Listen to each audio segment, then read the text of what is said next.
دجال مشرق سے اپنے آپ کو ظاہر کرے گا۔ اس کا تعلق یہودی خاندان سے ہوگا۔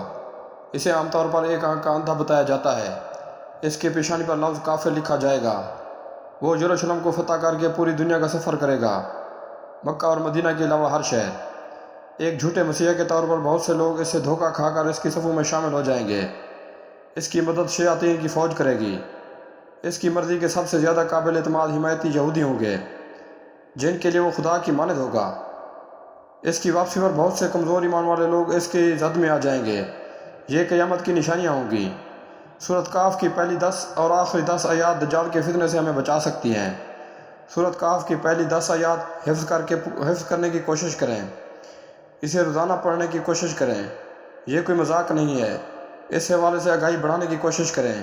یہ ہماری امت کا سب سے بڑا مشکل فتنہ ہے، اور میں بہت سے لوگوں کو اس سے ناواقف دیکھتا ہوں۔